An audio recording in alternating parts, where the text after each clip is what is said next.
Hello students, welcome to this lecture. In previous lecture, we have seen the different hormones which are secreted by anterior pituitary gland.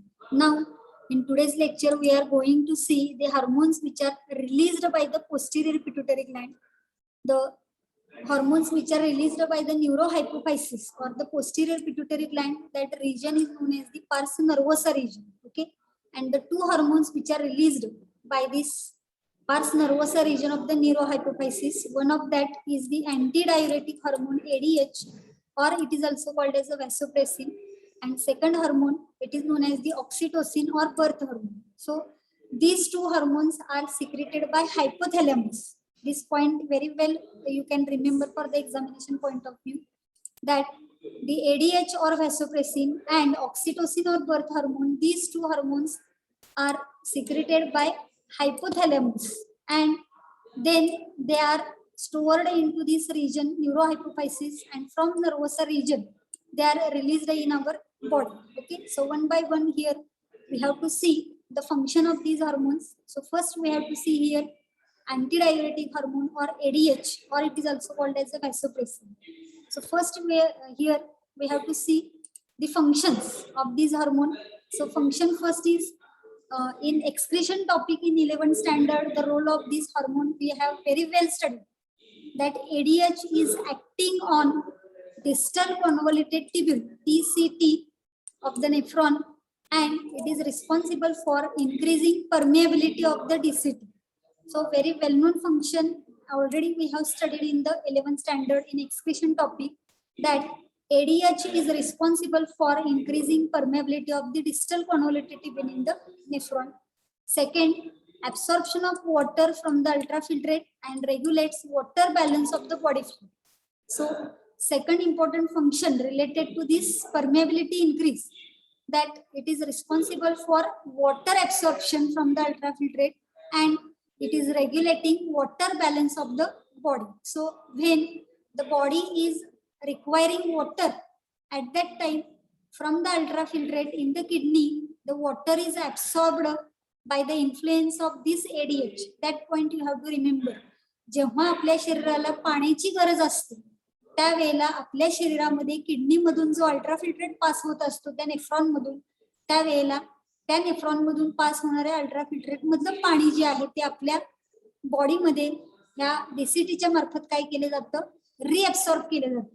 Okay, and second function here, constriction of arterioles to increase the blood pressure in the kidney, which facilitates ultrafiltration, so called as a vasopressin. So another role of this ADH hormone is it is responsible for constriction of arterioles.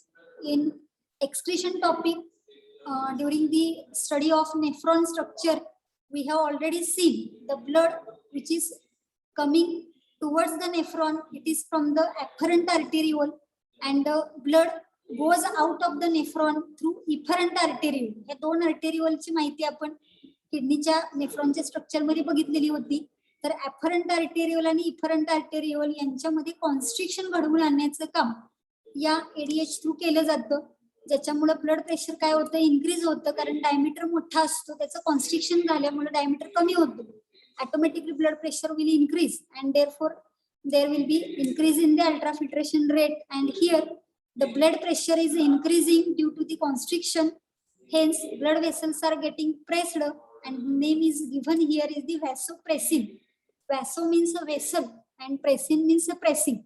So these two particular functions, that is increase in permeability of the DCT in nephron and constriction of arteriole and to increase the blood pressure, these two functions are played by this antidiuretic hormone ADH or vasopressin. Okay. Now the disorders we have to see, disorders of ADH. So first disorder here, due to hypersecretion of ADH, what happens in our body? So when there is a high secretion of ADH in our body, at that time the condition is formed in our body that is known as the antidiuresis. That means less urine formation is taking place and water retention in the body. As we know, the role of ADH is related to the water absorption from the ultrafiltrate. जास्तीत जास्त पाणी काय केलं जातं, absorb केलं जातं ultrafiltrate मधून, त्यामुळे ऑटोमॅटिकली बाहेर जे शरीराच्या बाहेर जे युरिन टाकलं जाणार आहे ते युरिन लेस अमाऊंट मध्ये तयार होणार आहे आणि वॉटर रिटेन होणार आहे आपल्या बॉडीमध्ये, पाणी तसंच राहणार आहे आपल्या बॉडीमध्ये आणि म्हणून या कंडिशनला water retention in the body म्हटलं जातं. लेस युरिन फॉर्मेशन म्हणलेलं आहे, त्यालाच अँटी डायुरेसिस ही टर्म आपण वापरलेली आहे. ही कधी घडणार आहे? When there is a high secretion of this ADH. Okay, now when hyposecretion is taking place, जर पाहिजे त्याच्यापेक्षा कमी प्रमाणामध्ये एडीएच सिक्रेट झालं तर काय होईल? So when there is a hyposecretion, one disorder we can observe that is known as the diabetes insipidus. That means loss of large quantity of water through urine. These two disorders already we have discussed in the excretion topic in the 11th standard. Okay, so when there is a low secretion of this ADH, at that time the water will not be reabsorbed by the DCT and hence loss of large quantity of water is taking place by the body and therefore there is condition it is known as a diabetes insipidus and this more amount of urine is formed, hence that condition is also called as here polyuria or diuresis. And the person showing this diabetes insipidus is showing frequent thirst. जो व्यक्ती low secretion of ADH होतं त्याच्या बॉडीमध्ये त्याला diabetes insipidus हा disorder होतो, त्या व्यक्तीला सारखी तहान लागते कारण मॅक्सिमम अमाऊंट ऑफ वॉटर जे आहे ते युरिन मार्फत बाहेर टाकलं जातं आणि that condition here is known as the polydipsia, that is increase the thirst. त्यामुळं डायबिटीस इन्सिपिडस, पॉलियुरिया, डायुरेसिस और पॉलिडिप्सिया असे 4 कंडिशन्स किंवा 4 डिफरंट डिसऑर्डर्स या हायपोसिक्रेशन ऑफ एडीएच मुळे झालेले आपल्याला बघायला मिळतात. So here related to this ADH, you have to remember these disorders during hypersecretion, antidiuresis, that is less urine formation, and water retention in the body. And when hyposecretion is taking place, diabetes insipidus, that is loss of large amount of water through urine, known as a polyuria or diuresis, and polydipsia, that is increase the thirst. These points you have to remember for the examination. Okay. Now the next hormone which is released by this pars nervosa region of the neurohypophysis, that is oxytocin or birth hormone, and this hormone is particularly secreted in the female body again. Okay, that point is important. Oxytocin or birth hormone, it is responsible for here, just a minute. So here you can see secreted in females and large amount during childbirth or parturition. At the end of pregnancy, parturition or delivery of the fetus is taking place. During that period in female body, this oxytocin hormone, which is also known as a birth hormone because it is responsible for birth of baby, so it is secreted in females only and it is secreted in large amount during the childbirth or parturition. Okay, and functions here, why it is responsible for childbirth or parturition? Because it is responsible for contraction of uterine myometrium during parturition. So in uterus, uterus म्हणजे गर्भाशय आपण म्हणतो, in uterus the growth of the baby is taking place in the female body, and during the completion of growth of that fetus, at that time the uterine membrane, uterine middle membrane, actually uterine membranes are 3: outer perimetrium, middle myometrium and inner endometrium. असे 3 layers आपल्याला uterus मध्ये म्हणजे गर्भाशयामध्ये बघायला मिळतात. सगळ्यात बाहेरचा असतो पेरिमेट्रियम, मध्ये असतो मायोमेट्रियम आणि आतमध्ये असतो एंडोमेट्रियम. या 3 लेयर पैकी मधला जो लेयर आहे ज्याला आपण इथं युटेराइन मायोमेट्रियम म्हणलेला आहे, in that myometrium contraction is taking place with the help of this oxytocin and it is responsible for the parturition. Second function of this hormone is ejection of milk through mammary gland. After the delivery, the breasts of the mother, it is showing milk secretion, and at that time that milk is ejected from the mammary gland with the help of this oxytocin. So 2 important functions of this oxytocin hormone is we can see in the female body. First, it is responsible for the contraction of uterine myometrium during parturition, and after parturition, after childbirth, milk is ejected from the mammary gland in the influence of oxytocin hormone. Okay. Another function here, it helps in fertilization by powerful contractions of the uterine musculature to drive the sperms towards the fallopian tube.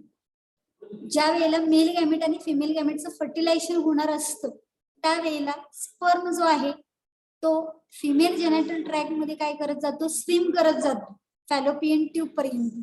तर त्यावेळेला त्या स्पर्मला तिथपर्यंत नेण्यासाठी, कारण स्पर्मची entry अगोदर व्हजायनामध्ये होते, व्हजायनामधून uterus मध्ये जातो, युटेरस मधून फॅलोपियन ट्यूब मध्ये जातो, अशी त्याची पात असते स्पर्मची. तर त्यावेळेला व्हजायनापासून फॅलोपियन ट्यूब पर्यंत जाण्यासाठी त्याला जो मार्ग ड्राईव्ह करायचा असतो त्या ड्रायव्हिंग साठी इथं आपल्याला हा जो ऑक्सिटोसिन हार्मोन आहे तो रोल प्ले करताना बघायला मिळतो. त्यामुळे हा एक पॉइंट इथं महत्वाचं लक्षात ठेवायचा आहे. The details about this fertilization process we have to see in the chapter human reproduction. आता फक्त एवढं पॉइंट लक्षात ठेवा, ऍक्च्युली काय होतं हे आपण प्रत्यक्ष फर्टिलायझेशन ची प्रोसेस जी आहे ती बघणार आहे ह्युमन रिप्रोडक्शन टॉपिक मध्ये. Okay. So these are the three functions which are carried with the help of oxytocin.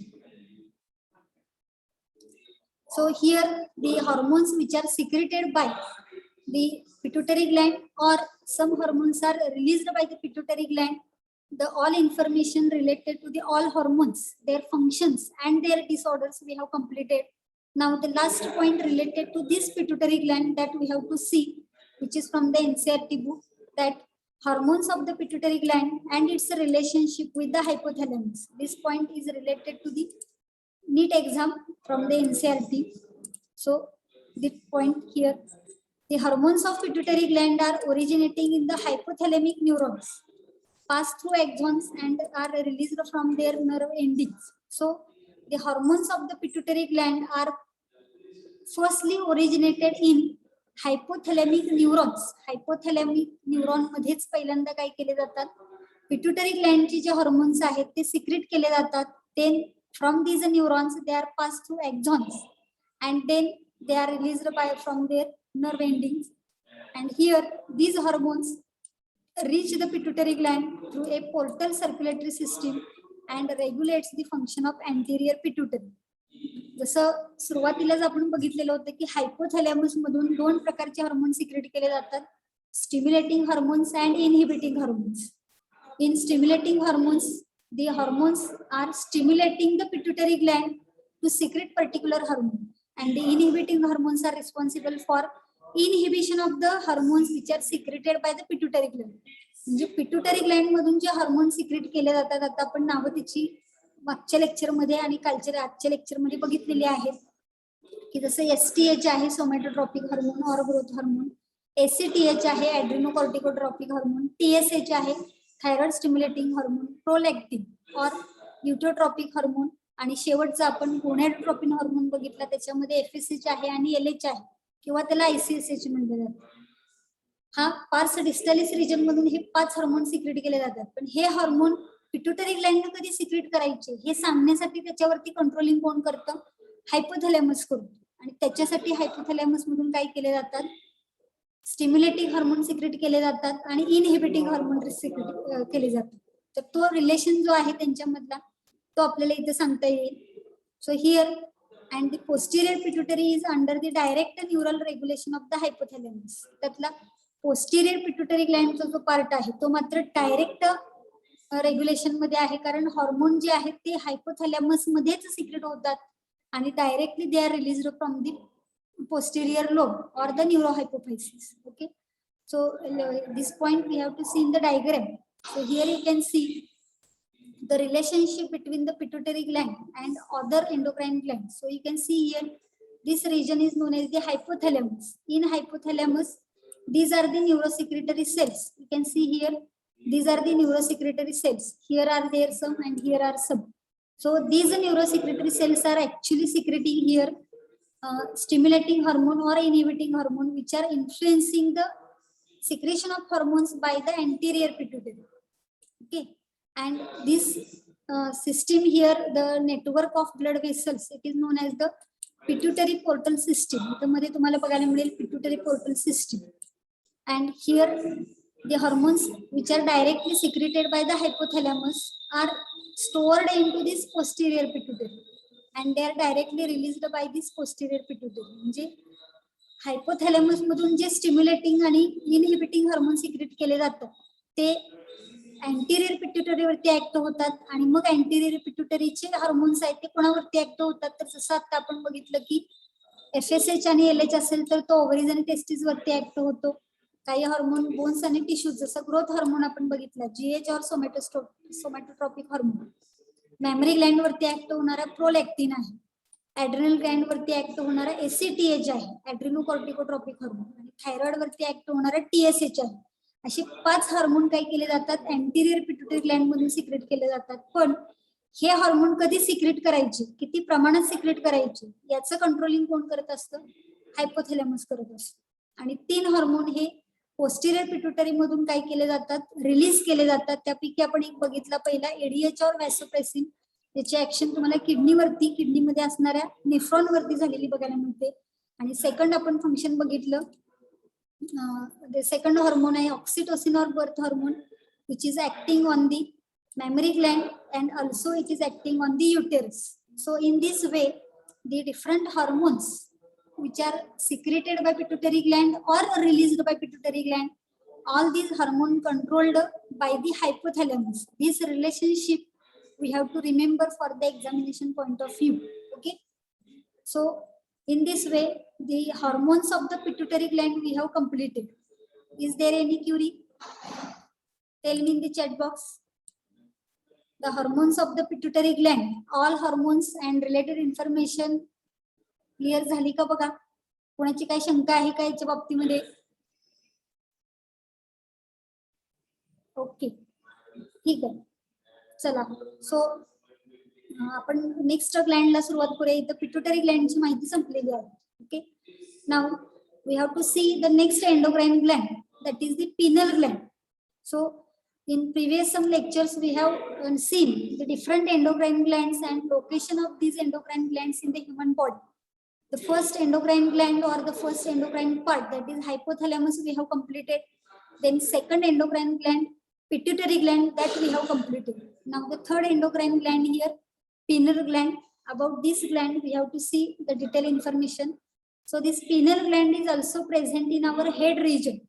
This pineal gland is attached to the epithalamus region of the diencephalon. हायपोथॅलॅमसला attach असणारी pituitary gland आहे. तसंच डायन्सेफॅलॉनचा इपिथॅलॅमस नावाचा part आपण बघितलेला होता nervous सिस्टीमच्या structure मध्ये. तर पिनल ग्लँड ही इपिथॅलॅमसला अटॅच असलेली आपल्याला बघायला मिळते. So here you can see the pineal Gland. It is attached to the roof of diencephalon and it is located between the 2 cerebral hemispheres. आपले हे जे 2 सेरेब्रल हेमिस्फिअर्स असतात अशी त्याच्यामध्ये आतमध्ये पिनल ग्लँड जे आहे ते roof of diencephalon that is epithalamus part. At that location we can observe the pineal gland. This pineal gland is sensitive to biochemical signals of light. म्हणजे आपली जी लाईट आहे जे डोळ्यावरती आपल्या पडते त्या लाईटचं सेन्सेशन हे आपल्या ह्या पिनल ग्लँडला अतिशय चांगल्या पद्धतीने झालेलं आपल्याला बघायला मिळतं. And you can see location of this pineal gland. So here the structure of our nervous system and here just we have completed the pituitary gland. That location you can see here. This is the pituitary gland, this is the infundibulum region and this part is known as the hypothalamus and this part here it is known as the epithalamus to which this pituitary gland is attached. Pineal gland is attached. Okay, now the hormones which are secreted by the pineal gland that we have to see here. In pineal gland one hormone is secreted that is known as the melatonin. So the name of hormone which is secreted by the pineal gland it is known as the melatonin. It is also called as a sleep hormone. Okay, melanin वेगळं असतं आणि melatonin वेगळं असतं. Melanin जे आहे ते आपल्या स्किनचे ज्या सेल्स आहेत मेलॅनोसाइट त्याच्यामध्ये सिक्रेट केले जातात आणि मेलॅटोनिन जे आहे ते पिनल ग्लँड मधून सिक्रेट केलं जातं ज्याला स्लीप हार्मोन सुद्धा म्हणलेलं आहे. And here melatonin is derived from the tryptophan. Tryptophan नावाचा अमायनो ऍसिड आहे त्याच्यापासून मेलॅटोनिनचं डेरिव्हेशन झालेलं आहे डिराइव्ह झालेलं आहे. And it plays important role in regulation of biological cycle that is 24 hour diurnal rhythm of the body. आपल्या बॉडीचं जे 24 तासाची सायकल आहे, आपण बघतो की दिवस आणि रात्र, एक पूर्ण एक दिवस पकडला आपण तर दिवस आणि रात्र म्हणून 24 तास होतं. त्या 24 तासामध्ये आपल्या बॉडीचं एक बायोलॉजिकल क्लॉक असतो. म्हणजे आपण रात्र झाली की बाबा 9-10च्या नंतर आपण झोपतो आणि सकाळी आपण 6-7च्या दरम्यान उठतो आणि परत सकाळी 6-7 वाजल्यापासून रात्री 11-12 वाजेपर्यंत आपलं डे टू डे जे काही रुटीन वर्क आहे ते करत असतो आणि कंटिन्युअस काम केल्यानंतर पुन्हा आपल्याला रात्री 9-10 नंतर झोप येते ऑटोमॅटिक. ही जी ऑटोमॅटिक झोप येते किंवा सकाळ झाल्यानंतर ऑटोमॅटिक आपल्याला जाग येते, हे कोण कंट्रोल करत असतं आपल्या बॉडीमध्ये, तर त्याच्यावरती कंट्रोलिंग करणारा हा हार्मोन आहे melatonin. and it is playing role in the regulation of biological rhythm of our body or regulation of biological clock, that is 24-hour diurnal rhythm of the body. Okay, and here it helps in maintaining the normal rhythm of the sleep wake cycle. म्हणजे झोपणे आणि उठणे ही जी cycle आहे आपल्या बॉडीची, ठराविक वेळेला रात्रीच्या वेळेला आपल्याला झोप येते आणि ठराविक काळ विश्रांती आपल्या बॉडीला मिळाल्यानंतर ऑटोमॅटिक आपल्याला जाग येते. हे जे काय नॉर्मल रिदम आहे स्लीप वेक सायकलचं, हे मेंटेन करण्याचं काम. And also it influences body temperature, metabolism and reproductive cycles. त्यामुळे अदर फंक्शन जे आहेत to maintain the body temperature और metabolism and reproductive cycle, this melatonin is playing very important role. So these two important functions we have to remember for the examination point of view, that is sleep hormone or regulation of biological clock or 24-hour diurnal rhythm of the body or normal rhythm of the sleep wake cycle. Okay, so this is the information about the hormone which is secreted by the pineal gland. Now the next gland here we have to see, that is the thyroid gland. हा 4 नंबरचा endocrine Gland आहे बघा. पहिला hypothalamus बघितला, नंतर pituitary Gland बघितला, नंतर Pinal Gland. 4 नंबरला आहे थायरॉइड ग्लँड. त्याचं लोकेशन आपल्याला ह्या आपल्या घशाच्या इथं समोरच हे थायरॉइड ग्लँड असते. So here it is the largest endocrine Gland. Again MCQ here in the examination ask on which of the following is the largest endocrine Gland. So thyroid gland is known as the largest endocrine gland. This gland, thyroid gland, is the only gland that stores its hormones. हा पण एक MCQ type इथं question होते बघा की the endocrine gland which is storing its hormones is here only one gland, that is thyroid gland. It is bilobed gland situated in front of the trachea just below the larynx.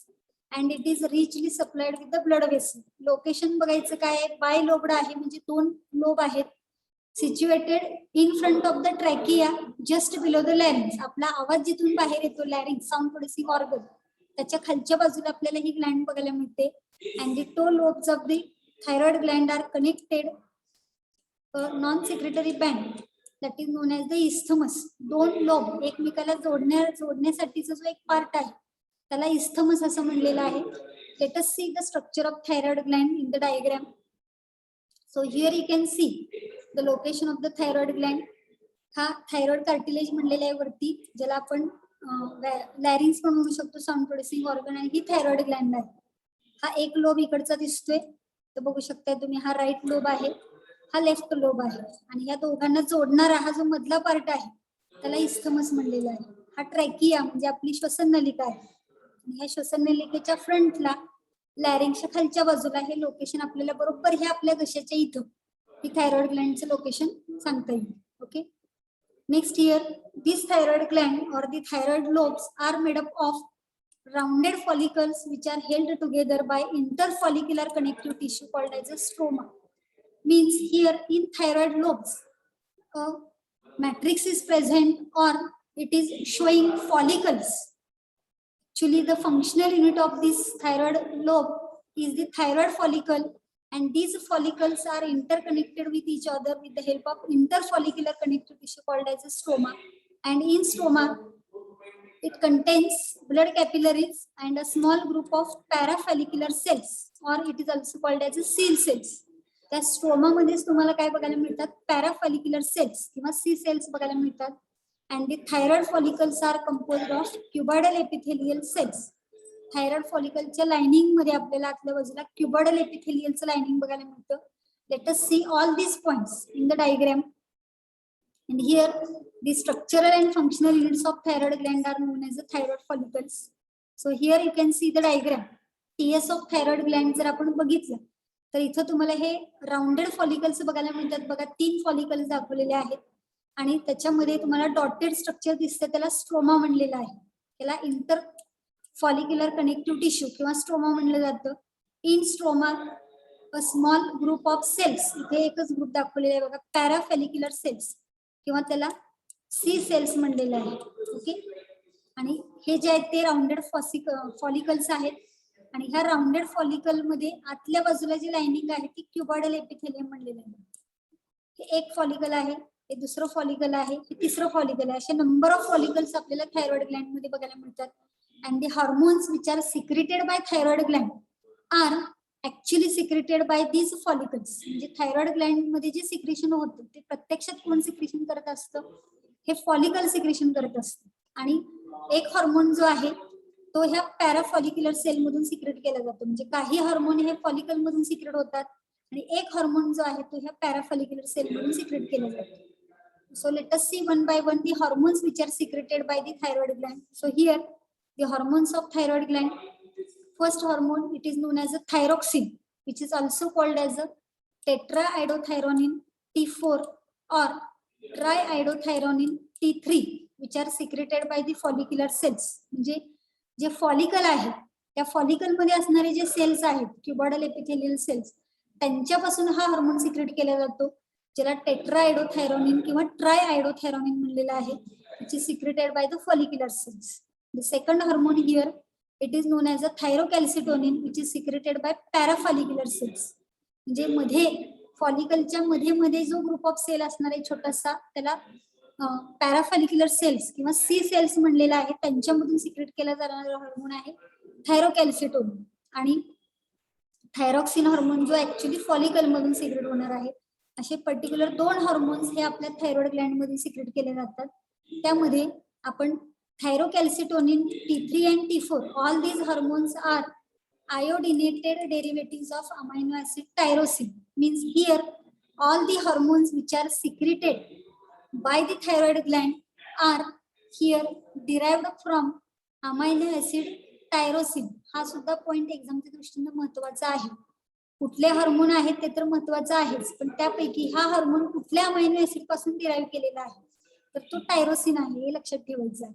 And here the T3 and T4 hormones are stored before secretion and are regulated by thyrotropin of the pituitary gland by negative feedback mechanism. म्हणजे मगाशी जे आपण बघितलं की pituitary Gland आणि आपलं hypothalamus यांच्यामधलं जे काही इंटर रिलेशन आहे ते कशा पद्धतीने वर्किंग होतं बघा, की थायरॉइड ग्लँड मधून हे जे हार्मोन्स आहेत, थायरॉक्सिन असेल किंवा हे T3 किंवा T4 ट्रायआयडोथायरोनिन आहे किंवा टेट्राआयडोथायरोनिन आहे, हे हार्मोन किती सिक्रेट करायचे आणि किती रिलीज करायचे हे पिट्युटरी ग्लँडला कोण सांगणार आहे? त्याचं पिट्युटरी ग्लँड मधलं रेग्युलेशन कोण करणार आहे? तर थायरोट्रॉपिन नावाचा हार्मोन आहे किंवा ज्याला आपण थायरॉइड स्टिम्युलेटिंग हार्मोन म्हणणार आहे. ह्या हार्मोन पिट्युटरी ग्लँड मधून सिक्रेट होईल. मग पिट्युटरी ग्लँड काय करेल? त्या थायरॉइड ग्लँडला मेसेज देईल की T3 आणि T4 किती प्रमाणामध्ये सिक्रेट करायचं आहे आणि अकॉर्डिंगली काय केलं जाईल, थायरॉइड ग्लँड पासून T3 आणि T4 हार्मोन काय केले जातील, सिक्रेट केले जातील. म्हणजे थायरॉइड ग्लँडला कोणतं हार्मोन किती प्रमाणामध्ये सिक्रेट करायचं हा मेसेज कोण देणार आहे? पिट्युटरी ग्लँड देणार आहे. त्याच्यासाठी पिट्युटरी ग्लँड मधून कुठला हार्मोन सिक्रेट होईल? Thyroid stimulating hormone. आणि पिट्युटरी ग्लँडला कोण मेसेज देणार आहे? तर हायपोथॅलॅमस मेसेज देणार आहे. या पद्धतीने इथं निगेटिव्ह फीडबॅक मेकॅनिझम म्हणजे फीडबॅक घेतला जातो पिट्युटरी ग्लँड पासून की किती प्रमाणामध्ये सिक्रेट करायचं आणि अकॉर्डिंगली तिथं हार्मोनचं सिक्रेशन झालेलं बघायला मिळतं. Okay, now let us see the functions of this hormone. So first here function of thyroxine we have to see. First function of this thyroxine is it maintains a basic metabolic rate BMR by increasing glucose oxidation and energy production. आपल्या बॉडीमध्ये आपण जे अन्न खातो त्याचं digestion होऊन कार्बोहायड्रेटचं digestion झाल्यानंतर glucose तयार होतं आपल्याला माहित आहे. आणि ज्या वेळेला आपल्या शरीराला एनर्जीची आवश्यकता असते त्यावेळेला ग्लुकोजचं ऑक्सिडेशन होतं. सेल्युलर रेस्पिरेशन प्रोसेस तुम्ही जस्ट कम्प्लीट केलेली आहे. रेस्पिरेशन टॉपिक ह्युमन रेस्पिरेशन आपण कम्प्लीट केलेलं आहे. त्याच्यामध्ये ग्लुकोज सेलमध्ये असतो, ऑक्सिजन आपण रेस्पिरेशन मधून आत घेतो, त्या ग्लुकोजचं ऑक्सिडेशन होतं आणि एनर्जी प्रोडक्शन होतं. आणि जसं आपल्या शरीराला एनर्जीची आवश्यकता असते तशा पद्धतीनं ग्लुकोजचं ऑक्सिडेशन काय केलं जातं, इन्क्रीज केलं जातं आणि त्यालाच आपण इथं बेसिक मेटाबॉलिक रेट म्हणणार आहे. आणि हा बेसिक मेटाबॉलिक रेट BMR जो आहे तो प्रॉपर वे मध्ये मेंटेन करण्याचं काम हा थायरॉक्सिन हार्मोन करत असतो. अतिशय महत्वाचा रोल आहे maintenance of BMR. Okay. Next here it controls normal protein synthesis, metabolism of carbohydrate, protein आणि फॅट. जे काही प्रोटीन, कार्बोहायड्रेट, फॅट याचं डिग्रेडेशन होणार आहे किंवा त्याच्यावर ते वापरून आपल्या बॉडीमध्ये जे काही सिंथेसिस केलं जाणार आहे त्याचं मेटाबॉलिझम सिंथेसिस हे कंट्रोल करण्याचं काम थायरॉक्सिन कडून केलं जातं.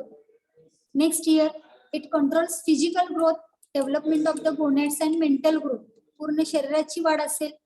गोनॅड्स म्हणजे सेक्स ऑर्गनची डेव्हलपमेंट आहे, मेल आणि फिमेल मध्ये टेस्टिस आणि ओव्हरीज असतात. आणि मेंटल ग्रोथ मानसिक वाढ जी आहे, बौद्धिक वाढ आहे, मानसिक वाढ आहे, या सगळ्या ग्रोथ अँड डेव्हलपमेंटसाठी thyroxine playing important role. Next here it controls body weight, respiration rate, heart rate, blood pressure, temperature, digestion. बघा म्हणजे सगळे महत्वाचे फंक्शन्स आपल्या बॉडीमध्ये आहेत जे कंट्रोल करण्याचं काम, त्याला रेग्युलेट करण्याचं काम ह्या थायरॉक्सिन कडून केले जातात. त्यामध्ये बॉडी वेट आहे, रेस्पिरेशन रेट आहे, हार्ट रेट आहे, ब्लड प्रेशर, टेम्परेचर आणि digestion. Okay. Last here it helps in thermoregulation by increasing heat production. तर आपल्या बॉडीमध्ये हीट प्रोडक्शन करून थर्मोरेग्युलेशन म्हणजे बॉडी टेम्परेचर मेंटेन करण्याचं काम थायरॉक्सिन कडून केलं जातं. Last here it increases action of neurotransmitter adrenaline, noradrenaline. न्यूरोट्रान्समीटरची ऍक्शन वाढवण्याचं सुद्धा काम केलं जातं. ठीक आहे, आपण वेळ संपत आलेली आहे, थांबूया आपण, राहिलेले पॉईंट नेक्स्ट लेक्चर मध्ये डिस्कस करू.